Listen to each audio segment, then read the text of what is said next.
What's going on, you rogues, rebels, and renegades? Welcome to episode 65 of the Rogue Country podcast. Thank you so much for tuning in. This week, we hit our 3-year anniversary. The first episode of the Rogue Country podcast, formerly known as Into the Van, first aired on the 24th of March 2020. That's a long time ago, and we're 65 episodes in, over 4.5 thousand downloads. And I just cannot thank you all enough for listening. We've had some amazing guests. Thank you so much to everyone who's agreed to come on the show. It's been an absolute trip, and I hope we get to do another 3 more. But let's get down to our wonderful, wonderful sponsor. Today we are brought to you by Pick Print Screen Printing. They're a Liverpool-based, family-run hand screen printing company, and I love these guys. They do my t-shirts, they do the Rogue Country t-shirts, they do Josh Bettis' t-shirts. So if you need band merch, workwear, business uniforms, club or sports team wears, or apparel lines, please get in touch with them.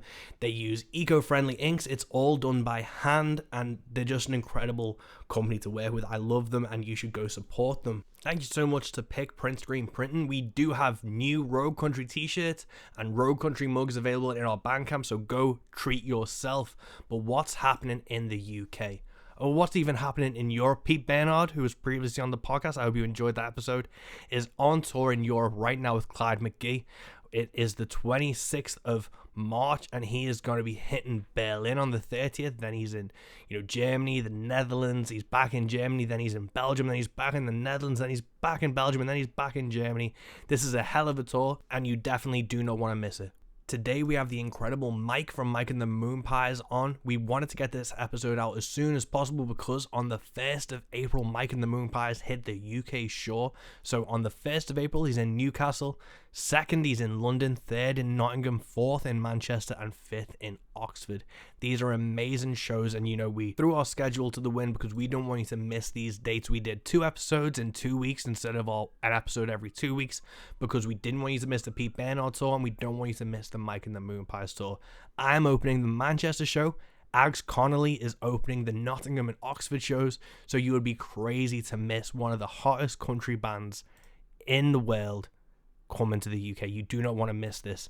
Then at the end of April, I am bringing Luke Hendrickson over, and you will not want to miss this tour. Luke's a phenomenal guy, a phenomenal songwriter, and we are hitting all across the UK from April 22nd to April 30th. We're in Wallasey, Bradford, Northwich, Birkenhead, Sheffield, Newark, Rossendale, Brecon, and London, and you will not want to miss any of these dates. Head over to our Rogue Country pages for more info, and maybe you've heard what we've done recently. Maybe you've heard the news. We have the Jesse Daniel coming over to the UK in August. That's right. We're bringing him over for 3 dates, his first ever UK tour. Now, if this is the first time you're hearing about it, apologies. London on the 14th of August is now completely sold out. You're going to have to either travel to Swansea on the 15th of August at the Bunkhouse, or Birkenhead on the 16th of August at the Swinging Arm to see Jesse Daniel. You do not want to miss these shows, and Josh Bettis, our very own lovable rogue himself, is opening the gigs. This is going to be an absolutely amazing tour, and you need to be there. You definitely need to be there because it's just... I remember going to the Tyler Childers show and there was 80 people there. This is the same thing. You do not want to miss this tour. Jesse is rising fast, and we're so proud to have a sold-out show with him already. It's sold out in 3 days, and Swansea and Birkenhead are going to be just as incredible. And if that wasn't enough, on September 17th, at the Swinging Arm in Birkenhead, and at the Bunkhouse in Swansea on the same day, we're putting on the Hank 100 tribute shows. We've got incredible lineups for each show.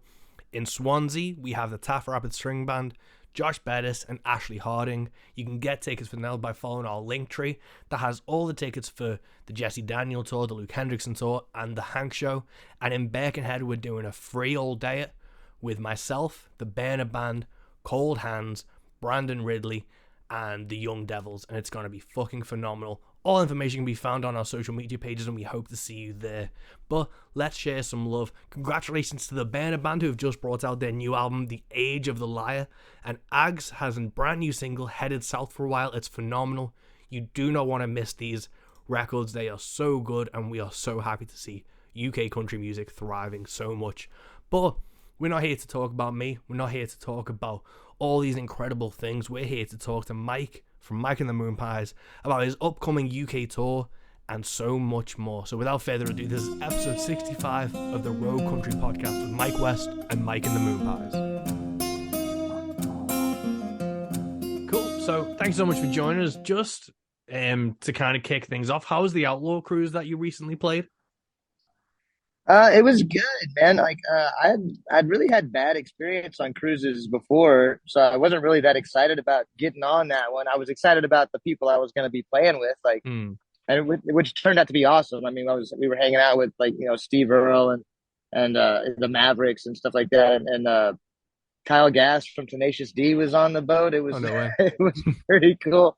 I made really good friends with Kathleen Edwards, who I'd never met, but who I loved, and so it was socially, it was really great, and I think we made a lot of new fans. The things about doing those kinds of things is people from all over the country and all over the world come to get on that cruise. So it's a nice way to spread your name out there, and hopefully you sell some tickets next time you're in their town. Yeah, no, totally. I can imagine it's weird to have such a captive audience that it's a bit different. It's like a festival setting where you'll be on the bill, but people can kind of come and go. With this, it seems, a lot of it, like, it's a more concentrated experience.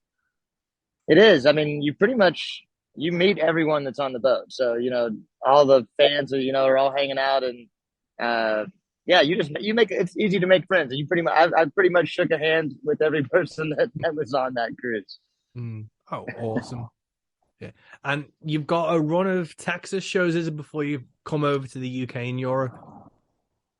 Yeah, and we're kind of wrapping that up now. We've been out doing Texas stuff for the past couple of weeks, and then I've got one more weekend because now it's South by Southwest in Austin this week.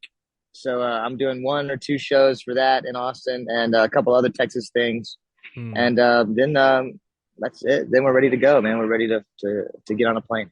Yeah. What's the perspective of South by Southwest for Texans? Because I know, when something kind of comes to city, like Liverpool has Eurovision coming, and there's a lot of people who'd be like, yay, and then a lot of the locals will just be annoyed at the traffic and the extra people clogging things up. I think the general consensus with most Austinites is they try to leave town. We used to do it when we first started the band. I would do South by every year, and we would play 5 or 6 shows. Or, you could do 2 or 3 shows a day. It was a lot of fun, and a lot of our friends came into town, so it was cool to see everybody. But I'm in the same boat now, where it gets a little bit too crazy, and I don't go I don't go and get into it anymore. I used to just go down there and enjoy it and have fun and go see daytime shows and stuff like that. But I'm kind of, I don't need to get into the mix that much anymore. So. I feel probably pretty similar to most Austinites, where it's like, I'd better to just probably split town for a week. No, I think a lot of people are going to be getting out of Dodge for when Eurovision hits here, because I think that's going to be a nightmare.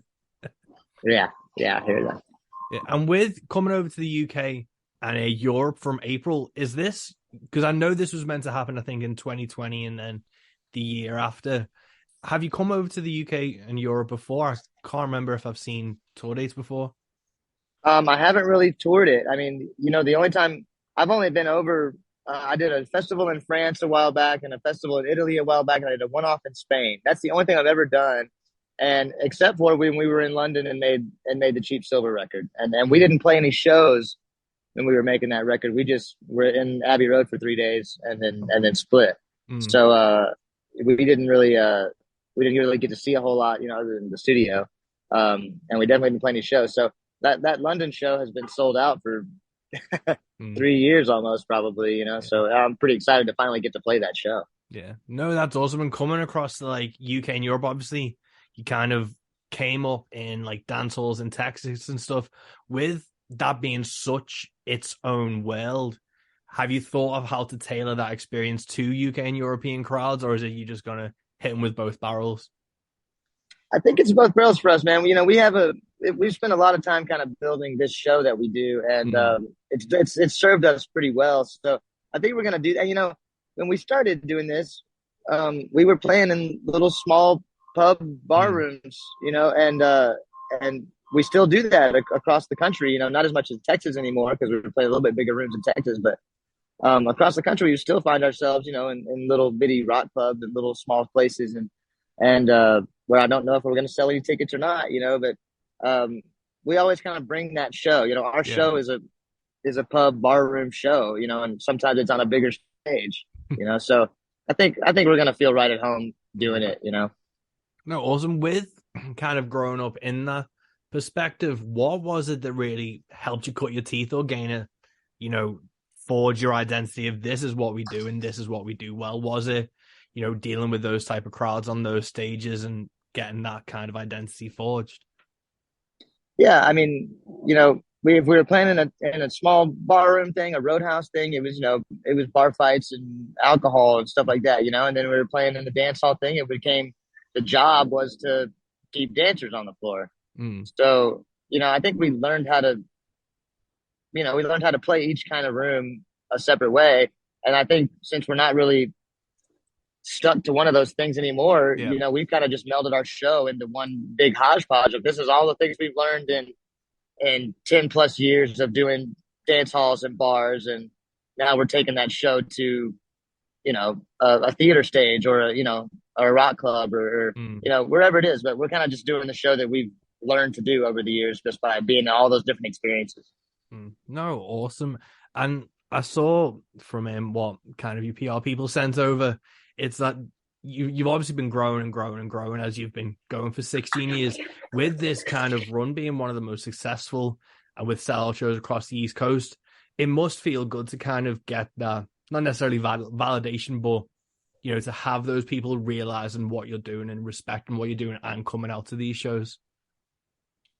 Yeah, I mean, this last tour on the East Coast blew me away. I didn't expect, I knew we were going to have some good shows, but I was playing in towns and markets that I had never been in before, and they were selling out, Mm, and people knew all the words. You know what I mean? We're getting to places now. That's kind of big. The biggest thing for me is not only are we selling a lot of tickets, but people are singing along the whole mm, show. You know what I mean? And they don't just know the new stuff. They've looked into the back catalog and they know older songs, and it's a mind blowing experience to see it really, the thing we've been chasing for a long time, to see mm. it to really start to happen on a regular basis. Yeah. No, that's awesome. Do you think has there been a point where you kind of saw the tides turning? Because obviously the first album came out in 2010 and you've been doing this a long time now. And it seems to have been from my perspective as like an outsider of the American scene, it seems to have been kind of like last 6 or so years, country music's kind of swept the internet in a big way. And the way that, you may not have played in those markets before, but they know the words and they're showing up because that's how I first heard about you. And that's how I know the UK and European shows are going to be great. Yeah, I mean, Steak Night was the record that really changed it for us. We started to get some notice from more radio kind of at that point too, Mm, and Shooter Jennings was a big fan of that record. That really helped me out with like serious online radio and stuff mm, like that. And that just I started working with Adam Oder at that point, our mm, manager and our producer, and it's just been brainstorming since then about different ways to, like when we put out the Abbey Road record and just release that, you know as a surprise. mm. That was a big thing for us. Just we got to we're learning things about how to manipulate our career and Yeah. how to build press, and it's a lot more people working on it right now. You know what I mean? My wife is helping out with she's doing socials, and she does all our merch and stuff like that. So we Mm. just have a team of people now that we never had before that are really dedicated to making this thing take off. And it's Mm. finally, like you said, about the past 6 years, I've seen a slow, steady growth. Mm. But right now I feel like we're really starting to pay off. Yeah. No, that's awesome. I think it does help to have, you can't be everything to everyone as a musician because, you want the music, you want the songs to be first and foremost. But to ignore the marketing side of things, you're not going to really reach anyone. So it's always important to have someone in your corner to be able to do those. And obviously, you've been touring with likes of Joshua Ray Walker and Vandoliers. And it seems that there's a really great community around the scene at the moment. Yeah, I mean, those guys, like, it was great because I toured with all those guys before, and then we did this last tour together, and we all ended up back on that Outlaw cruise together. Um, it's a it's a very it's a family of people, and really it comes down to the guys that are really out there working and touring as hard as like we are, which would be the Vandoliers and Josh Willie Walker, and our friend Rob Linus, who was just on tour Mm, with us. So, we're always very simpatico with the touring guys, the mm. bands that are really doing it. So, we it's just as much fun because we're all in it for the long haul, and we know that they're all doing this for the same goals. Yeah. So it really helps us to have a good time on the road while we're doing it. Yeah, no, that's awesome. Is that kind of when you come across a band, is that kind of like the vibe you first check out, whether they like co-headline and supporting? Is that the kind of how you suss them out and then develop the relationship going from there? Absolutely. Our experience has always been that, when we run across anybody, if we're going to some town and there's, local support on it or whatever, we're just gauging how dedicated people are to doing this all the time. I mean, we Mm. want to make lifelong friends in this thing, and friends that we're going to see all over the country forever. So, um, you find like-minded people, and it doesn't even have to be the same music. Like the Vandoliers are, a cowpunk band, Yeah. and and we're like pretty straight honky tonk, but we love each other. you know, it's Mm. awesome. Yeah, no, that's so cool. That's one of the things that I kind of, you know, it doesn't seem to happen as much, but you used to see it back in the day with like the Highwaymen or Waylon and Willie, where it did seem these genuine friendships were spawned on tours. And it was the same with the metal and punk scene. And it seems there's spots of it that are happening. And like, I love to see what you guys are doing and like the bands you tour with, because it does seem so like genuine and reciprocal. Yeah, well, when we try to do it too, where we can continue to collaborate together. Like, we were on tour with the Quaker City Nighthawks a couple of years ago, and then we did a song together on our One to Grow On record. And like I said, we just got off tour with this Rob Linus, with the Rob Linus band, and we're gonna make a record together where I think me and my producer Adam are gonna co-produce on that stuff coming up. So, it's we try to make it as collaborative Mm. as we can on and off the road. You Yeah. know. No, awesome. And how did you meet Adam, your producer? He actually, I met him the first time when he made our Windstar live from the Windstar record. He Mm. came out and recorded that. That was the first time I'd met him. I knew who he was from just working the Texas music scene so much. But that was the first time we had met, and we just really hit it. And we found out we were pretty like-minded people and had a similar work ethic, and wanted to try to make a studio record together. So that's where the Steak Night record came from, and then after that, man, the rest is kind of history. We've been making all the records and doing all the business really together since Steak Night at the Prairie Rose. Oh, awesome. And with obviously you say you're kind of similar in like styles and thinking. What was it that kind of when you collaborate, you kind of lean on each other for, or you bring different aspects to it that can blow a song or an album wide open? Yeah, there's a big thing that happened with me and Adam on the Steak Night record where um, it was like I would find myself in a spot where I couldn't finish a song, or I never really had a good sounding board. I think Mm, that I trusted on a lot of levels, on production levels, on sound quality levels, on arrangement, songwriting, everything. So it became like a big tennis ball back and mm, forth thing between me and Adam all the time. So when I was writing the next record, it was the same thing. I would come up with ideas, and I'd basically send him every voice memo I had on my phone that I was writing, and it became really easy to get things done together. mm. You know. Oh, cool. And I just recently watched the Garden and the Gun sessions where you did 3 new songs. And you talked briefly in between the songs about you had like songwriting exercises that you held kind of bang some out. What were those exercises that you were using to?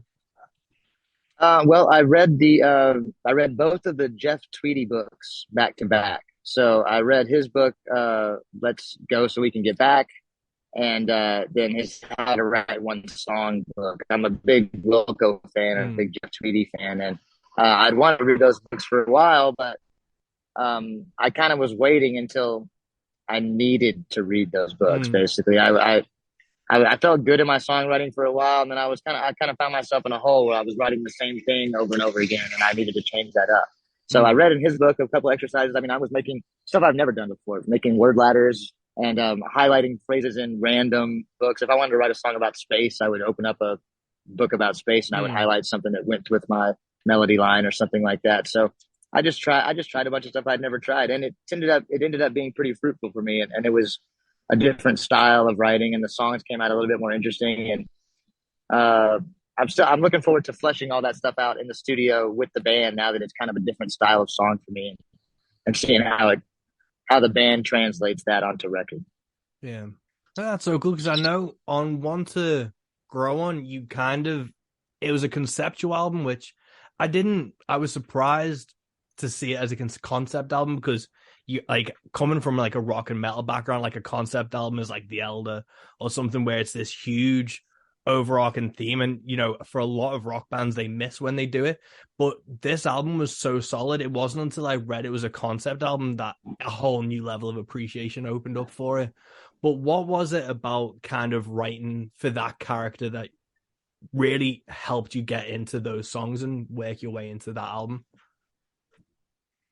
Yeah, I mean, I'm kind of in the same boat as you. I didn't really realize it was conceptual until I was kind of done with it. Mm, I had written all those songs just because that's kind of what I was going through at the time, and I was thinking about the past. I think everybody was kind of in that time of in the world. mm, Everybody was kind of, nostalgic, and I found myself in that mode and thinking about when I was a kid, and then how that related to me now being a father and raising a kid. And, I spent a year at home, that I wouldn't have gotten mm, otherwise. And so it really opened my mind up to that and made me appreciate a lot of things. And I kind of wanted to write a record about appreciating those kind of things. mm. So I went down that road and then I was done with it. And I was like, I mean, this is the same guy. I'm not sure if it's me, but it's people I've learned from. Mm.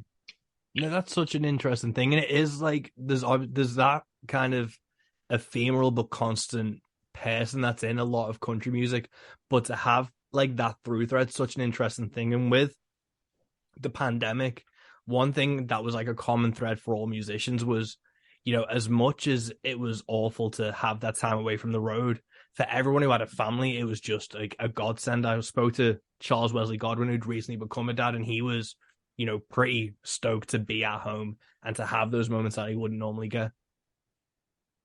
Absolutely. I mean, I know it was a tough time for a lot of people, and it was tough for us, and financially it was difficult.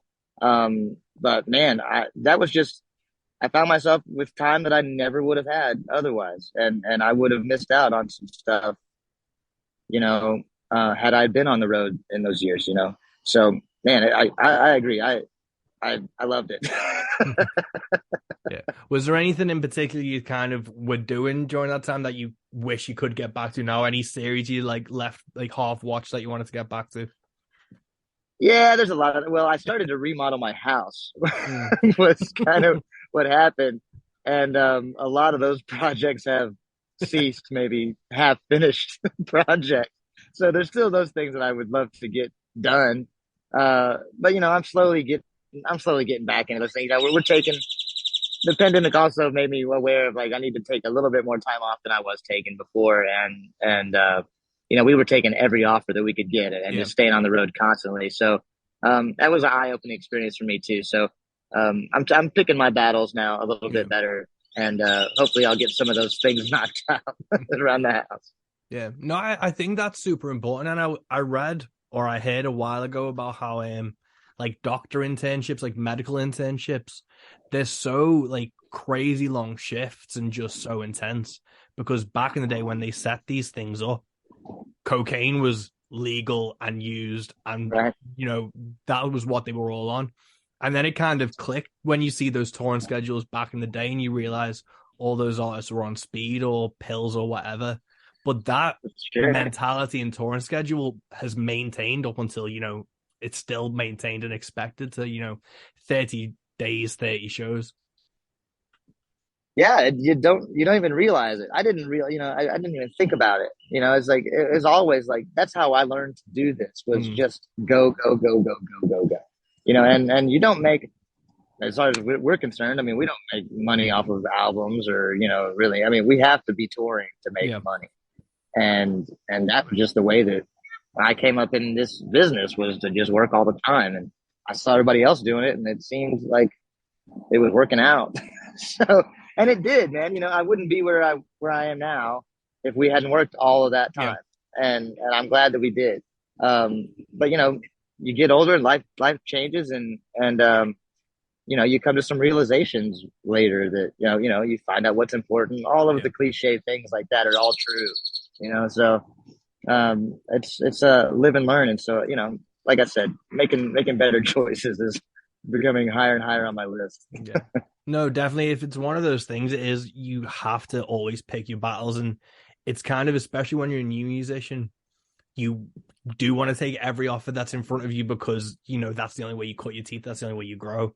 But then you get a few years into the game and you realize that, that gig or that show is not going to help you in the way you think it will. So it's better to, take some time for yourself, do some social media posting, or, just spend a night with the family than, go to a dead end show.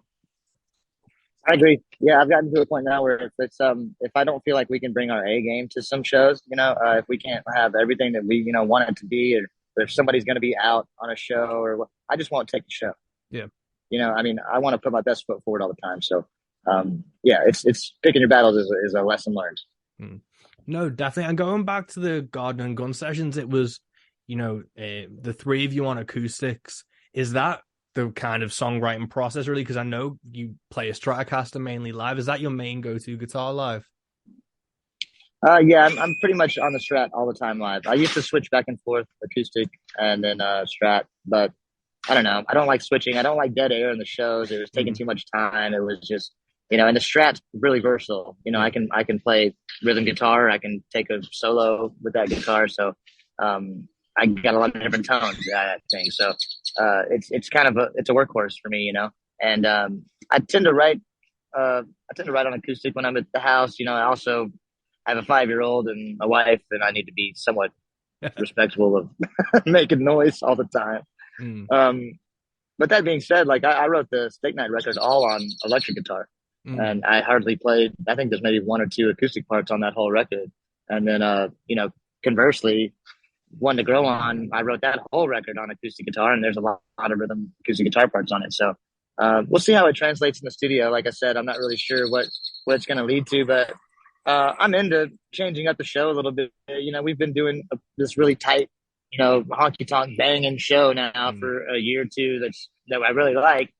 But I'm into seeing where these songs take us, and if it turns into a more versatile or different show in at least pieces of the show, then I'm cool with that too. So I'm down to experiment with whatever happens next.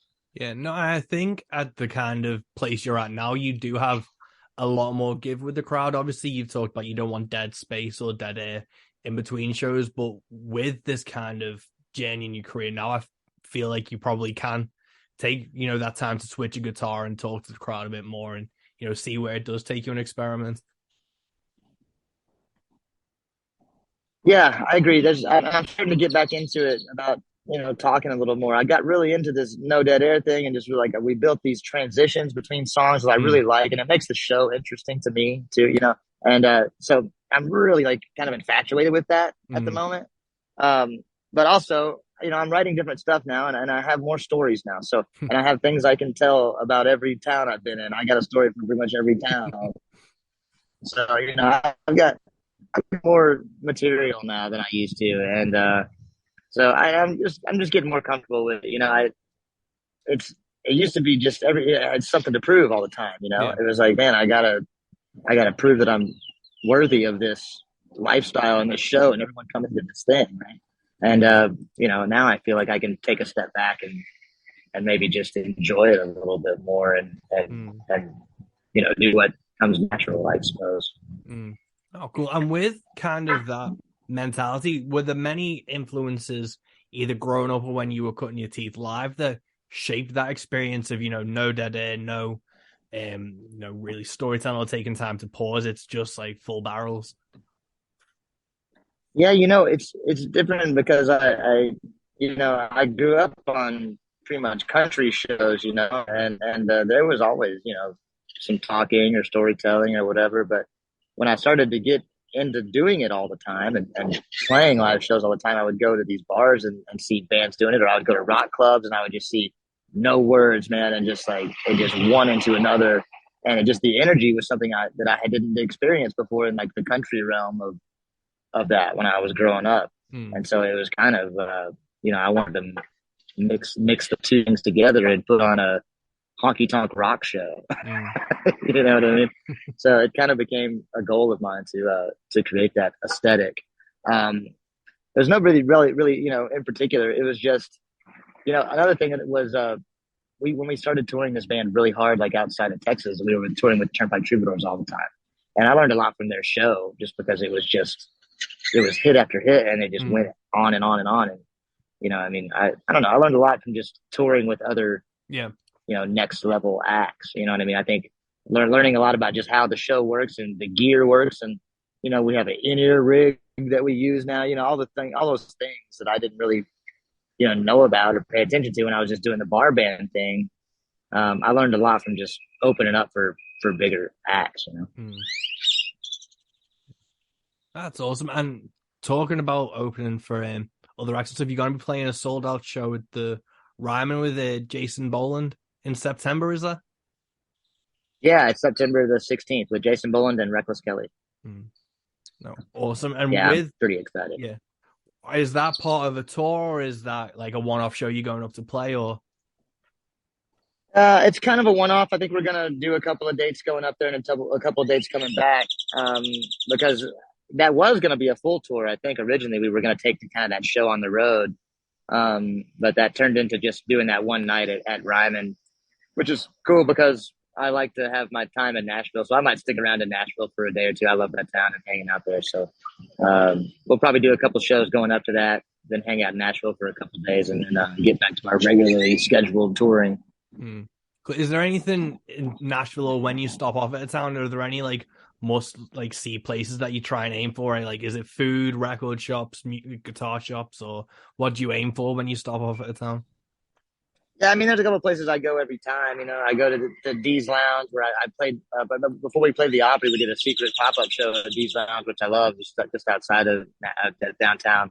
Robert's Western World is a place that I love to go that's on Broadway, and it's right behind the Ryman. So you walk out of the back door of the Ryman, you can walk right into Robert's. And we had an after party there at the Opry, on the Opry night. So just a couple staples, and I just have a ton of friends in Nashville. So, whatever's hot, at the moment, we'll go out and check it out. I just want to go hang out with my Nashville friends and hit a couple of bars.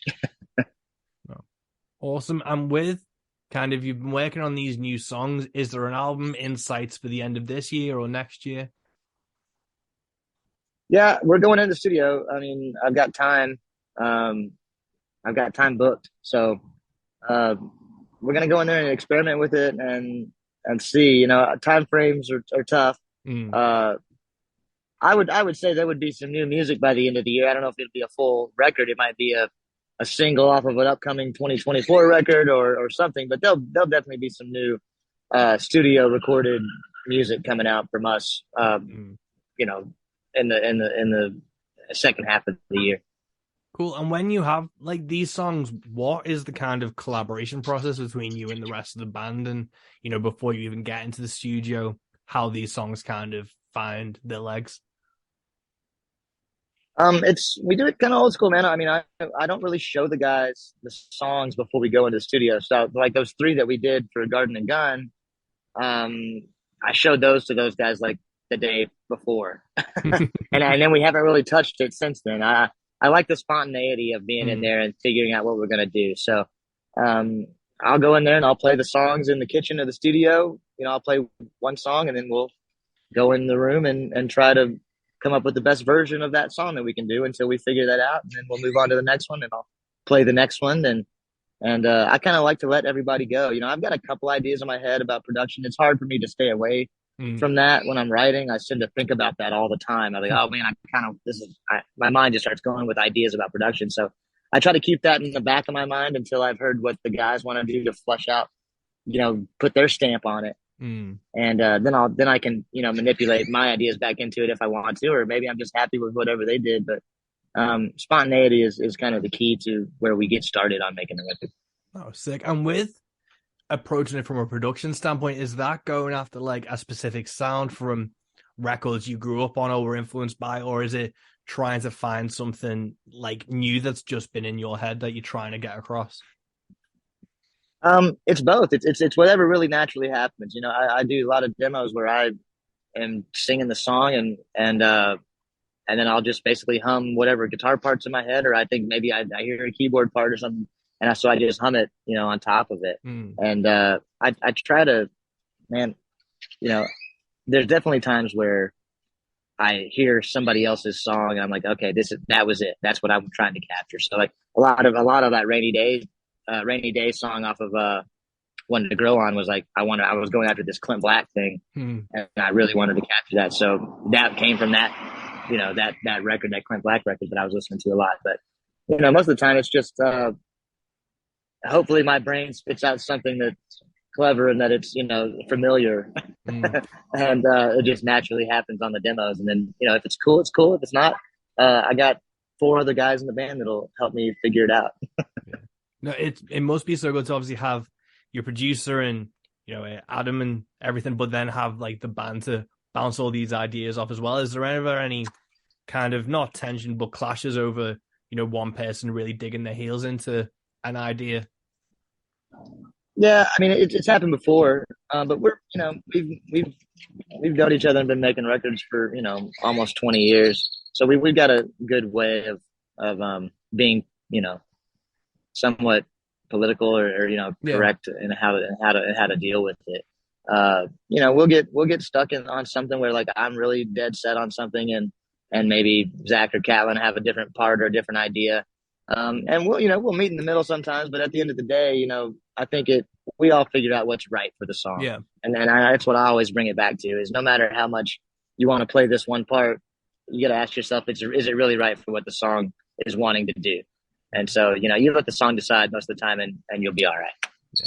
No, totally. Well, we're coming kind of to the end of our time together, but with kind of UK and Europe, is there anything in your mind that's bucket list to take off to like sightsee or anything you really want to do over here? I didn't realize that there is a direct flight from Austin to Amsterdam. I didn't know that until we booked the flights, and so I'm pretty excited about the very first stop. I mean, but we've been talking about things we're gonna do, and we're big pub crawlers, man. So yeah. I'm sure that's gonna be that's how we're gonna spend our anytime when we're not on stage. We're gonna be crawling. Yeah. No, so that's to awesome. speak. No, that's awesome because you do have a good chunk of dates in the Netherlands, including Groningen, which is one of my favorite cities ever.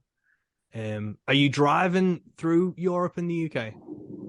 Yes, we are. We're driving. I think that my tour manager has he's found this cool thing. It's like we're gonna get a van and gear and a driver and all these things for one place. It's gonna be hopefully it'll be really smooth and really easy, and we'll be comfortable and have a good time doing it.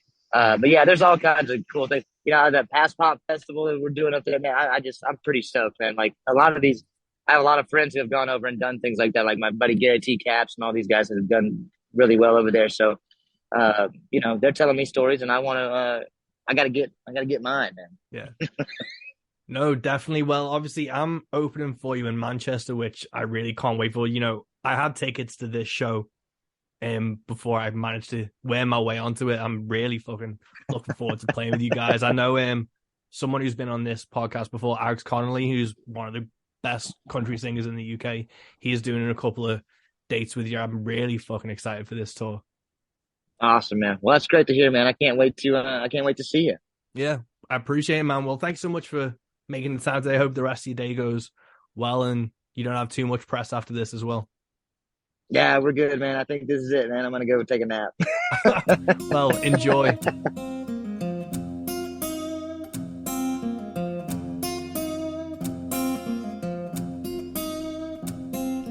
And there we have it, folks. Do not miss Mike and the Moonpies on their UK tour starting April 1st. It is going to be incredible. Alex Connolly is opening Nottingham and Oxford. I'm opening Manchester. It's going to be so fucking cool. As a fan, I am so excited.